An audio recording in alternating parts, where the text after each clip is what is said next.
The Pac-12 network no longer exists. Went off at midnight. Good night, sweet prince. Hardly watched the. Wasn't available. Tobias Harris got $52 million from the Pistons. We've got a Kirk Cousins NBA player comp going right now. This guy's just getting all of the money.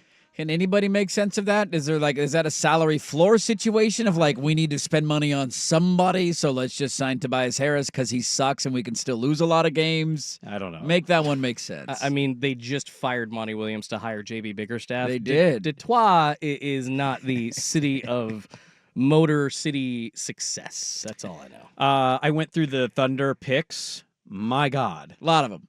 I mean, there's 26 of them. A lot of picks.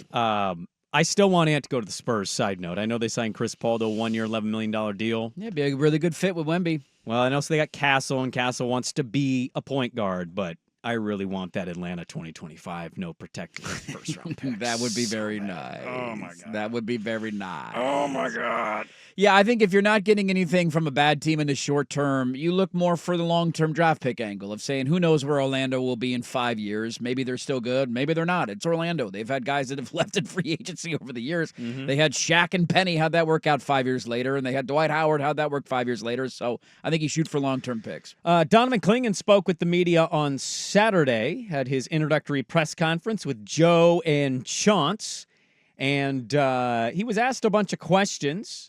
Talking about just his work ethic in general now that he's going from UConn to the NBA. I really want to put the work in. I want to, learn every day to help this organization build from the bottom to the top. And, it's a lot of hard work. It's not going to be easy. I'm willing to learn. I'm willing to do whatever, it takes for this team to win. And, I just want to learn, whatever I have to do to help this team win, whether it's offensively, defensively, just as a teammate, in the locker room, whatever it is, I'm going to give my all every single day. Really good blurb on Donovan Clingan from friend of the station and show, Jason Quick of The Athletic, who wrote a piece on this and talked about the DeAndre Ayton angle of it, how that's not always easy for the vet player to see his replacement get drafted. And basically, in the workout with Portland, Clingan was hitting shots, and it surprised the Portland scouting department and staff of what he was able to do, especially from NBA 3. And in his one-on-one interview with Chauncey, Quick writes that one of the first questions Chauncey asked him was, why didn't you shoot more of these in college? You didn't shoot a whole lot. And his answer was like a home run answer for Chauncey in the organization of, I did what coach asked me to do. Yeah. I played within our system, and our system wasn't designing 3 shots for Donovan Clingan. It was dribble handoffs, motion, good passes, cutting, being aggressive on the boards. And I thought that was a really good blurb that Quick put in there because I think it highlights partially why they fell in love with him was his ability and his untapped potential, but also not just saying, no, guys, look what I can do. It's, what do you need me to do? Yeah, I love that answer. It was really good to see that. And it just kind of sums up the kind of prospect and player that he is. And I think it also touches on something that we played the audio last week after the draft that Cronin added to of they think that they could develop his offensive game a little bit. And maybe he can be somebody that opens the floor up a hair, but also be a 7-footer that's really good inside. And so when you see everything that he showed you in college from the screen setting and the passing and the defense, that we all knew those were part of his pedigree. And then you hear about this in the workout of hey, maybe there's an extra layer there that he can take it to another level. That's when it gets really exciting. Also, he has done nothing but win. His last 2 years in high school, he won the state title. His only 2 years in college, he won the national championship. Are you telling me we're winning an NBA championship this year? Feels like that's Is the that avenue what we're you're headed telling down. me? That's what it feels like. Here was Donovan Clingan on wanting to win. I really don't have a single player. I'm just really excited to,